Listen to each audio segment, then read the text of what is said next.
Retired माणूस.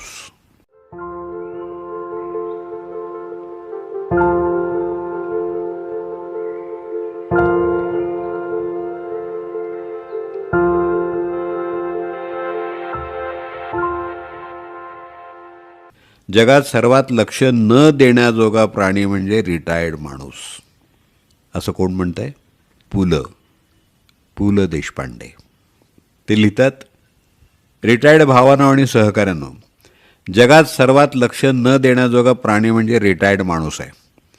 पुलंच्या भाषेत सांगायचं म्हणजे जसा पुण्याच्या दुकानदाराच्या नजरेतून सगळ्यात दुर्लक्षित प्राणी म्हणजे गिराईक, अगदी तसाच समजा. गरीब बिचारा, भांबावलेला, बावरलेला, काहीसा आत्मविश्वास हरवलेला असा हा प्राणी असतो. कोणे एकेकाळी या माणसाचे पण सुगीचे दिवस असतात. त्याचा रोबाब वाखाणण्याजोगा असतो. सर्व गोष्टी हातात मिळत असतात. घरी आणि कार्यालयात सुद्धा टेबलावरून फायली फिरत असतात. मोठ्या मोठ्या करारांवर सह्या होत असतात. नुसती बेल वाजवली ना तरी 3-3 शिपाई धावत येत असतात. एक चहा घेऊन, एक बिस्किटं घेऊन, तर एक बडीशोप घेऊन.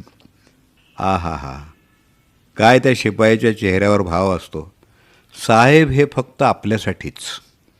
आणि आता त्याच टेबलावर मिरच्यांची देठं काढली जातात, भेंडी पुसली जाते, लसणाच्या पाकळ्या मोकळ्या होतात. अरे अरे अरे अरे, किती हा विरोधाभास. रिटायर्ड माणसाला कुठेही डोकं चालवायला किंवा मध्ये घालायला बंदी असते.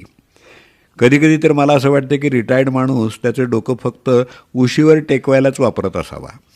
बिचारा. कुणी समदुःखी माणूस त्याला घरी भेटायला आलाच तर हिंदी चित्रपटात जसा यात्रेत हरवलेला भाऊ भेटल्यावर नायकाला आनंद होतो, अगदी तसाच किंबहुना त्याहून जास्त आनंद रिटायर्ड माणसाला होतो. पण त्याचं बोलणं किचनचा CC कॅमेरा टिपत असतो हे त्याच्या ध्यानीही नसतं.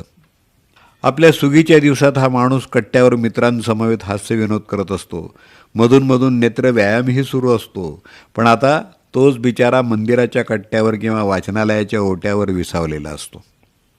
ज्या चौपाटीवर सणसणीत भेळ, रगडा, बर्फाचा गोळा खाताना नजर भिरभिरती ठेवलेली असते आणि गार वारा अंगावर घेत रिटायर्ड लाईफ नंतरच्या आयुष्याची स्वप्न रंगवलेली असतात, तिथंच आता चटई टाकून योगा करायची वेळ आलेली असते. दिवसभरात टोमणे ऐकावे लागतात. ते शेजारचे बघा, या वयातही किती फिट आणि धीट आहेत, नाहीतर तुम्ही नुसते भित्रे काळवीट वगैरे वगैरे. अरे काय आहे काय हे? एक नवीन माहिती मला नुकतीच कळली आहे, ती तुम्हाला सांगतो. या रिटायर्ड माणसांचा उल्लेख पुराणात म्हणजे महाभारतात सुद्धा आला आहे. हां, चक्रावलात ना? मग ऐकाच. समोर सागराप्रमाणे पसरलेला विशाल सैन्याचा समूह, त्यातले स्नेही आप्तेष्ट बघून अर्जुन जेव्हा युद्ध करायला नकार देतो तेव्हा भगवान कृष्ण अर्जुनाला म्हणतात, अर्जुना, असा रिटायर्ड माणसासारखा हताश आणि निराश होऊ नकोस. उठ आणि लढायला सज्ज हो. पुढं कालांतरानं रिटायर्ड हा शब्द गीतेतून वगळण्यात आला. कारण काय, तर भविष्यात रिटायर्ड लोकांच्या भावना दुखावू नयेत म्हणून. बघा मित्र, त्या काळात सुद्धा यांच्या भावनांची कदर केली जात होती. आणि आता त्या भावना सुकलेल्या पालापाचोळ्याप्रमाणे पायदळीत उडवल्या जात आहेत. अरे अरे अरे अरे. सरते शेवटी भगवंतानं रिटायर्ड लोकांना हताश न होण्याचा मार्ग सुचवला. भगवान म्हणाले, बा वत्सा, रिटायर्ड माणसा, तू असा हताश आणि निराश होऊ नकोस. मी तुला फंड आणि पेन्शन या 2 वेली देतो. जो पावे तो त्या तुझ्याकडं आहेत, तोवर तुला मरण नाही. मरण नाही? मरण नाही म्हणजे खरं मरण नव्हे, तर रोजच्या जीवनात तू ज्या यातना आणि अपमान भोगशील त्या यातना तुझ्याकडं असलेल्या या 2 विलींनी सुसह्य होतील.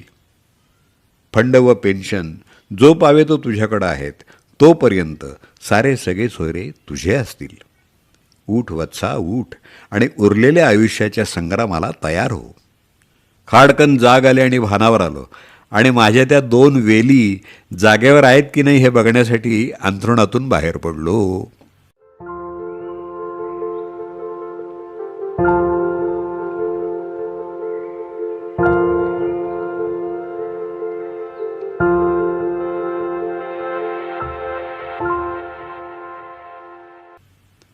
माझ्या सर्व सेवानिवृत्त म्हणजे रिटायर झालेल्या आणि होऊ घातलेल्या मित्रांना ही पोस्ट समर्पित. श्रोते हो, यात विनोद आहे, पण त्यात चुकीचंही नाही. ही वास्तविकता आहे. ही पोस्ट आपल्याला कशी वाटली हे मला जरूर कळवा. मी दत्ता सरदेशमुख. माझा व्हॉट्सअप नंबर 8329730186. रिटायर्ड माणूस.